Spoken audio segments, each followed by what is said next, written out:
For today's video, ito ginagawa namin mga lods yan, oh.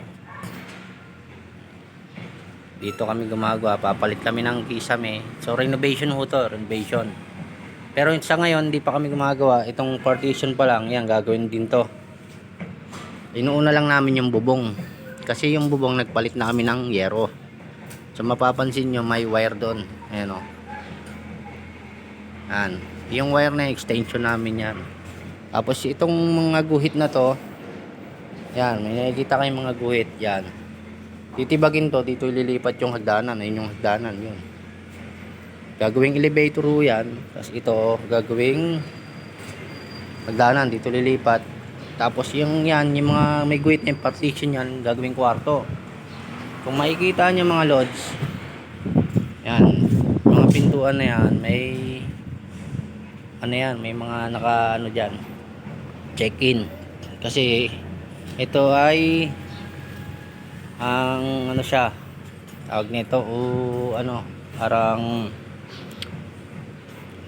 para siyang apartel o ano, parang ganon yung mga nagche-check-in dito.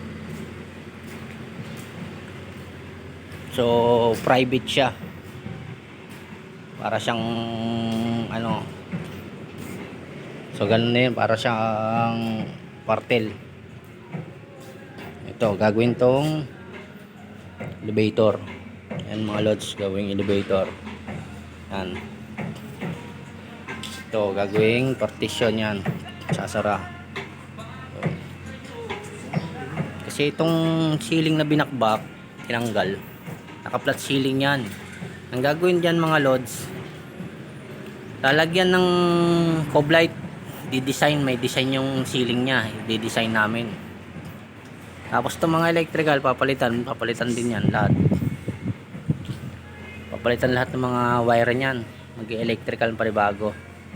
Yan. Kaya update ko sa inyo mga lods, kung may accomplishment na kami bawat week. Yung mga opening na yan, sasaraduhan yan. So, sarado na lahat.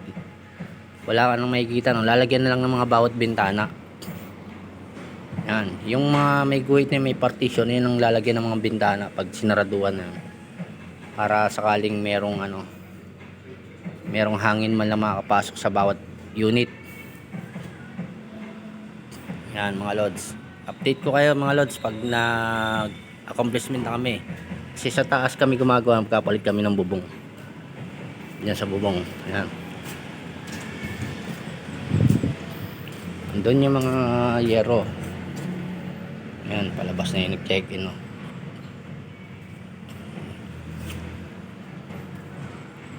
Kaya, sige mga lods, update ko kayo. Thank you.